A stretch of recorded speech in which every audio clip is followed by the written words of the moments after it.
Good afternoon. So we are here again at our podcast. And for today's podcast, our guest is none other than a graduate of Philippine Normal University Visayas year 2016. And she graduated Bachelor in Secondary Education major in Filipino also. None other than Miss Angela Bailey. How are you, ma'am? I'm fine. Thank you for having me in this meeting and class. Thank you so much, ma'am, for giving us time to talk to you also. How long have you been in the service, ma'am? I've been in service in the public school for 5 years. My first service was in PNU CPL, 1 year. Then 5 years now sa public school. Ma'am, we have here a few questions to ask. First question is, what are the struggles that you have encountered before the pandemic? Before the pandemic, if we will talk about the curriculum before the pandemic, I think the real struggle is the competencies, the number of competencies. There were a lot of competencies, especially in Filipino. I think there are 100 competencies for each grading period. So before the pandemic, ang siyang set up, damo-damo din competencies, which is hindi siya ma-meet, hindi siya matapos sa isang quarter. Since there are also, before the pandemic, there are also programs na naka-insert, so hindi siya matapos. That is why nga ang siyang struggle sa na ako encounter before the pandemic. Were those problems still a hurdle during and after the pandemic? Yes, I have come up in mind that it takes the pandemic for them to realize that there are competencies in the curriculum guide which are not essential. So, after during the pandemic, there is this most essential learning competency. So, other competencies which are not essential were removed. So, from 100 competencies, na yung na lang siyang like mga 30. So, which will be able to meet. No? So, damo kami time to meet and to complete, deliver all the competencies. So, amo na siya ang competency or ang curriculum after. So, there is this most essential learning competency.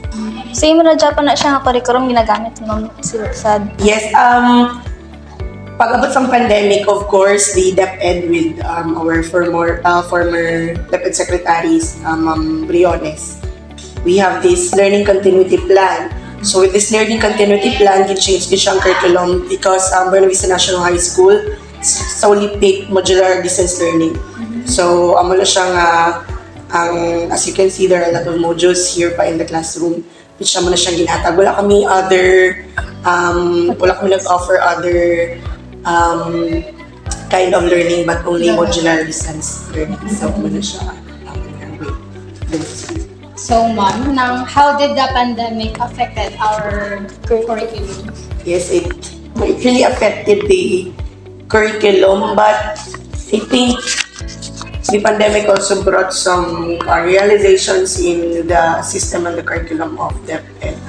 Since muna ganing hambal ko, pag-abot sa pandemic, of course, nag-change gid ang guidelines, kanang yung guidelines, pati grading sa curriculum.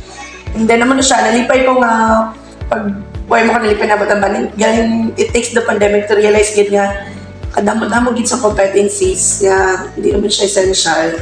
Which is for me, ang very essential, especially in Filipino, is ang grammar.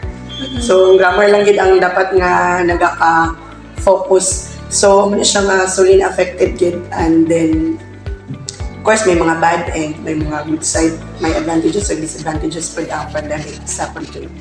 How difficult was it, ma'am, for you as a Filipino teacher To go through pandemic? It is very difficult. It is very difficult because, of course, you cannot see our students. You cannot meet them. I am here inside this classroom for the whole day, just stapling, sorting all the modules. So, of course, it is very difficult for us to deliver the lessons to them since hindi na po sila ma-meet. So, gakad ko lang sila rin to get the modules and then really this pag-come back ng isang klase, of course, is very real struggle since no agad sila may nabalaan may natunan like gani this fourth quarter we will be entering Amphibious in grade 10 and then it will be going back to no limit tangi races.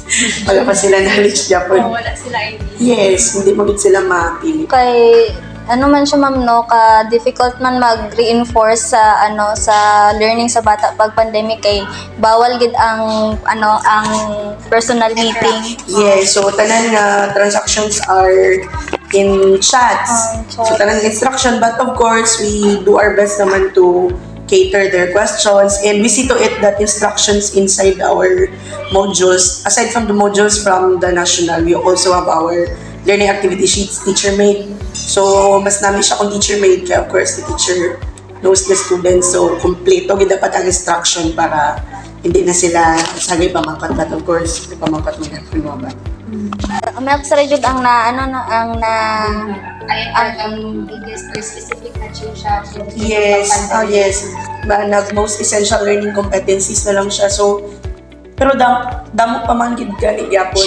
Kay ang grade 7 namon, of course na lang, tig 7 na lang guro ka competencies or 10. So meaning like one competency for a week. So lawig na siya. Kaya of course aton sa Filipino, may ara pa kita springboard. Ito mo pa siya isang adlaw and then chop naman. But in grade 10 siguro mga 30. So budlay siya gapon. But before the pandemic of course, there are 100 Loaded. competencies and then hindi gid siya ma-meet. And because of this spiral curriculum, I really don't personally like the spiral curriculum which sabi known about the spiral, which is sulit-sulit siya. For me, there will be no mastery for the learning of the students since kung itudlo siya subong lang a quarter and then by the end, second quarter naman, third quarter. So, wala gid mastery na makuha. I personally like the old curriculum which ma-master gid siya kung like sa Filipino ambe itudlo gid siya ang first quarter mo lang ni. That's when pagka second quarter, focus naman sa amin eh. So, kay tanan man nga lessons, nakaawat man siya gyapon. So, ma-learn man na nila. Yes, because of course the system is trying to meet the standards of no other countries, but our learners cannot cope up. Yes, indeed. So, wala siya nga, budlay big kayo mo handle. How were the problems or struggles of curriculum implementation conquered? The problems, struggles of the curriculum conquered. During the during the Abayan, teacher. Of course, we have no other choice because it is our responsibility and to adapt it for the changes in the implementation of the curriculum. But I am very happy that Secretary Briones, of course, decided to continue learning despite the pandemic. Now, for the 2 years of pandemic, kay kung wala gid siguro na push through, siguro ang mga learning sa mga bata na stagnant man. So, walang na siya the problems and struggles in the curriculum. Lang gid dapat paano siya na-conquer. Yun ako, staying healthy and mentally, physically, kay yes, holistic yun siya. Dapat ang imuhang yes, kay of course, may emotional struggles po kang taniara na lang mga bata matuluan sa tubangan. Well, sige ka lang dali pang staple sa mga modules, hindi mo sila makita and then very happy because now ay na sila ano siya. So thank God na-conquer mo na to ang 2 years of pandemic. So far ma'am sa karon nga face to face ba nara japon mo mga na-encounter pod ma'am nga mga difficulties. Okay. So I'm happy gani Kevin ako. I expected na kulbaan ko kay Basig pagbalik sa pandemic, ibalik na po ang old curriculum. Since the most essential learning competencies, giubra lang siya for the pandemic na set up. So, basta pag mabalik ang face-to-face, ibalik na po itong pwedeng lagana nga competencies. But, wala pa takabalo kay if there will be changes again. But for now, the competencies remain. So, I'm happy nga nagpabilin siya and then makatudlo na dyan siya for the whole week. Although may struggle lang in sa pagtudlo, kay kinahanglan din mo siya isulit-sulit o tudlo since dili siya ma-master sa mga kabataan. And then since 4 days naman yung klase sa Filipino. So may natay usa ka adlaw for independent learning. So maura na siya guro. Struggle, especially Madeline grade 7, which 2 years of pandemic. Now grade 5 na sila gikan and then ligtas sila high school. Now, so would like kayo by only constructing spelling gani, grammar, sentences. Reading pag yun nila ma'am no, anong hina po sila sa reading. Yes, reading and reading comprehension. I have a lot of students here na di ako lang pumapasa. No? And I don't know why were they promoted, but of course, during the pandemic siguro. Asa una galing nga wala pa pandemic. Okay na siya makitan kay Pinoy. This is the reality. Yes. Just kita mo dyan itong roles pictures so siya sa panaog sa babaw. Huwag mo just na talaga pa adjust unless you Mas nag-adjust na kayo siguro na balik naman. yes, amat-amat. Hopefully, amat-amat na maka-adjust ng kanya. So ma'am, as a public school teacher, with all your experiences and expertise, is there something you can suggest to further improve the current curriculum? So, the current curriculum, the K-12 curriculum, for me siguro, ako na-mention kagina, if pwede tani to not compress all the competencies. There were a lot of competencies in this spiral type of curriculum, which is for me, as a teacher, dili give ko bisan sa paguro ka effort and ka-expert in the field. Dili gid siya ma-master sa mga bata since limited siya mo ang time to teach them. Like for example sa Filipino, pagtudlo ka o pang uri, putol ra na siya. And then pagka the next quarter, so malipatan na sa mga bata. Like sa unang curriculum, in the old curriculum, nga ang sa unang curriculum, like for example, kung math, algebra lang tanan. So pag mag-third year ka, geometry lang tanan. So you will master the skill kay sulit-sulito na siya o discuss. Now, when I can observe kay I have advisory class. First year pa lang bata, may periodic table na, may chemistry na sila. But about kung nakabot mo sa curriculum na sa una, third year pa man ginatake ang chemistry. So chemistry sa una, third year, pag yun, hindi ka makagunit sa una sa periodic table kung dili ka third year. But for now, ginatry na to ngayon mo advance ang mga bata nga kinahanglan advance mo kani nga mga lessons iya na ni ka third year high school, fourth year high school, may mga unsa na may statistics na nga subject.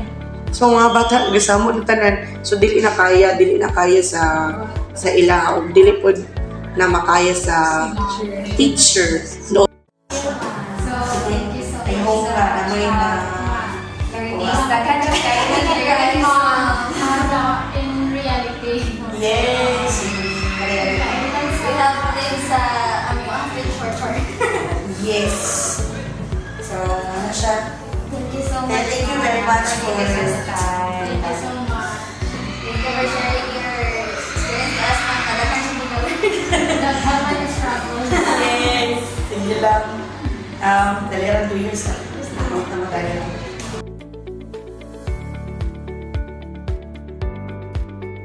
The talk that we had with Miss Lim was full of fun and essential learnings. We learned a lot from her, from the realities of life as a Filipino teacher here in our country. So what I learned was that it was an awful fact that we had to go through a pandemic, 2-year pandemic, to realize that the value or the very essence of education here in our country is that we should just focus on the most essential learning competencies rather than giving the students a lot of inputs which they couldn't grasp that much. So that was one thing that I learned from her, that we have to focus on something to let the students really enhance and hone their skills and capabilities. So, in our talk about with Ma'am Angela, I realized that what we learn in school is very so far siya when it comes to reality about sa curriculum kasi ang aton subject subong is curriculum. So kung ang na-learn namon sa lessons namon for the 12 weeks, no? Layo lagi siya kumabot ka na sa sa field. Then ang akon lang nakuha man kay Ma'am Angela nga whatever changes nga maabot sa curriculum, since ang aton education system is change over time to meet or to cater the needs of students. We should teachers, we should be ready to face the challenge, to take the risk, and kay it's our responsibility. Wala ta mahimo kung ikaw hindi ta na siya gusto, wala ta mahimo kay it's our responsibility to obey what is prescribed or what is kana ang curriculum. So mo lang dapat ready lang ta mentally and emotionally and holistically. It is our honor to interview Muslim. So guys, I know that we have so many realization. So, and of course, may namati man sa experience ni Ma'am, all struggles niya. So, when it comes to teaching. And before and after pandemic, so may stress. And there are so many adjustments happen.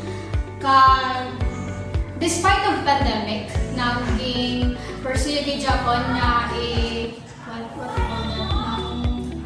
tabangan ang mga student para it is not easy to mold every student. Very challenging. Yes, very challenging. And as I listened to her, she said that mas prefer niya ang old curriculum kaysa sa new curriculum. It is because nga ang sa strand na damo subject, like hindi tayo ma-focusan sa mga students, even though ang mga teacher mas magudlayan man sila nga mag-teach kag ang iban, we all know nga ang iban nga mga student hindi kaya mag-college, ang ilang parents hindi nila kaya i-send ila bata sa schools because of financial problem. So as a teacher, it is our responsibility nga maka-learn ang mga estudyante. Kaya I know sa before pandemic ang iban kamudula. So hindi sila ka-focus gate nga magsulat, ang iban na ginapa-answer lang nila. Plus pag balik eskwela is hindi sila kabalo. Kulang sila sa reading comprehension, writing, and sa reading comprehension. Sa reading kit. Hindi na sila bato-bato magbasa. Yes, dapat ibalik-balik magit sa ila para ma-intindihan mo. Amo na ako. And